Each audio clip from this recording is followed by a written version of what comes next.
When Bol Bol was drafted back in 2019, there was absolutely no question as to who the frontrunner for the steal of the draft was. And it didn't take a genius to figure out why. 2019 NBA Draft, the Miami Heat select Bol Bol from Khartoum, Sudan, and the University of Oregon. Bol Bol's production at the high school and collegiate level was unlike anything we've ever seen, especially for the son of the tallest player to ever step foot on an NBA court. Coming into the league, Bol Bol checked absolutely every box and then some as a 7'2" ball-handling center that shoots damn near 50% from deep. At a time where big men were required to have more versatility, the sky seemed to be the limit for Bol. But how did a lottery-projected player fall so far down the second round? At this point, everyone knows the answer to that question is a serious lack of work ethic. Becoming the poster boy for hard work beats talent when talent doesn't work hard. Regardless of his many shortcomings, Bol is still in the league and occasionally shows glimpses of his NBA potential, which leaves coaches and fans alike confused as to how good is Bol Bol actually, and what is his future in the NBA. In this video, we're going to take a deep dive into the life, career, and potential of Bol Bol to collectively try to figure out what the hell his future in the NBA will be, and if it's truly too soon to label him a bust. You're gonna want to stay until the end for this one. To understand where he is now, we have to rewind all the way back to his childhood. Like plenty of other kids, Bol just wanted to be like his dad. Although by the time he was born, his father had already retired from professional basketball, it was clear that his son had very big shoes to fill, both on and off the court, because Manute Bol wasn't only a great basketball player, he was also a great role model and always helped the people of Sudan. Giving back was a big part of his father's impact. When Manute Bol retired, he returned back home to his hometown, but to the surprise of everyone, he was forced to leave because the government thought he was a spy for the United States. So he and his family packed his bags and moved back to America, and on November 16, 1999, Bol Bol was born. And you sure didn't need a DNA test for this one. Bol Bol, to the surprise of no one, would turn out to be tall. Really, really tall. So tall, in fact, that he was 6 feet tall at 10 years old. The second coming of the league's tallest player was balling out in every game. The only difference was, Bol was better than his dad.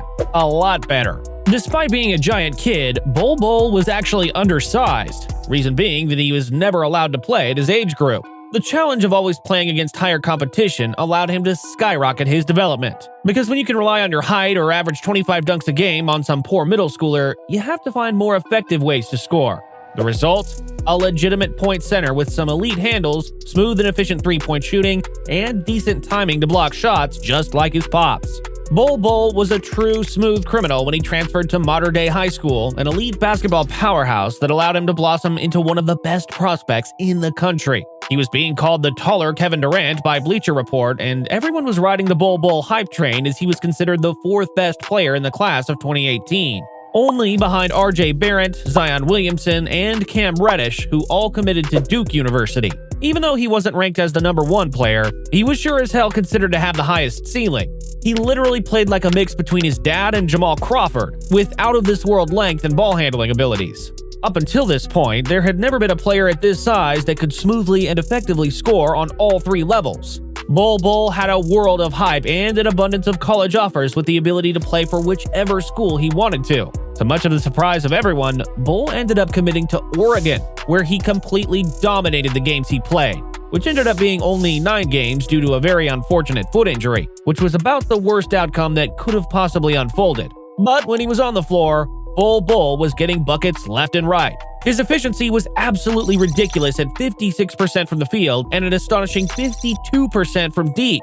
Any player who manages to shoot over 50% with a respectable volume is definitely on every scout's radar. But the same problem remained.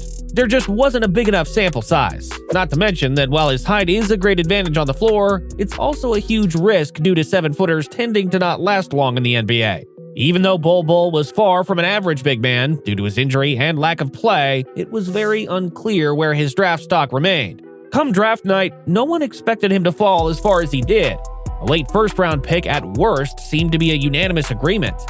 Surely, some team is willing to take a bet on a player with such a high ceiling, and eventually, they did, at the 44th pick. Since he fell down so far, he was immediately seen as the steal of the draft, and going to Denver seemed like the best possible team. On paper. Just one problem. The Nuggets couldn't offer Bol any chance to develop. Denver was seen as the best destination for Bol Bol because they had successfully developed a former second-round center turned two-time MVP in Nikola Jokic. The only difference was that Jokic had the luxury of getting valuable minutes on a rebuilding team, a luxury that Bol Bol just didn't have. But don't take my word for it. Mike Malone himself said the inconsistency in his play made him difficult to rely on as a team playing for a championship. After the Nuggets made the conference finals, they decided to let Bol go at the Orlando Magic. At the time, the narrative seemed to be that the Nuggets did right by Bol by letting him go to a rebuilding team where he could have that playtime that he wasn't granted in Denver. In the beginning, it was a massive success, and Bol Bol would shine in his new role on a rebuilding team. In his first 32 games starting for the Magic, Bol would average 12 points, 7 boards, and 1.4 blocks on 58% from the field and a very impressive 39% from 3. He started to revive the buzz on his NBA career. But just as things were looking up, Bol started to crumple. Over the next 33 games, he would completely collapse his efficiency and shot 47% from the field and an embarrassing 8% from 3 and averaged 6 points and 4 rebounds, and at times looked completely unplayable, which led to the Magic waiving him by the end of the season. The Magic, a rebuilding team who don't know what their future is yet, saw enough from Bol to know that they didn't want Bol to be a part of their future. But did he really deserve to be waived? Where did Bol go wrong? The truth is that Bol Bol literally plays like an AAU player. He's flashy and is a walking highlight mixtape, but when his efficiency drops, he lacks the basic tools to be effective in an NBA roster. And even though he's an above-average shot blocker, that's all height. Even with that frame and unlimited potential, he's completely unplayable in most defensive systems. And even though his polished and versatile offense can lead to some great games, he lacks the fundamentals to make a sustainable impact for an 82-game season. When he has the ball, he lacks the basic basketball IQ to make the right pass, oftentimes having complete tunnel vision. And when shots aren't falling, there's not much else he can do.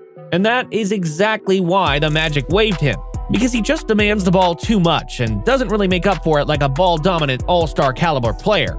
Regardless of his shortcomings, every time Bol Bol has a good game, it's met with an overreaction of the media and fans alike. Now in Phoenix, Bol Bol has had some productive games and has honestly been a spark plug off the bench, but he still doesn't get much playing time and hasn't had reliable mentorship throughout his career. But now he's on a team with Kevin Durant. In a game against the Jazz, KD drew up a play for Bol Bol. And look how excited he looks when Bol Bol got the bucket. Looks like this is exactly what Bol Bol needed.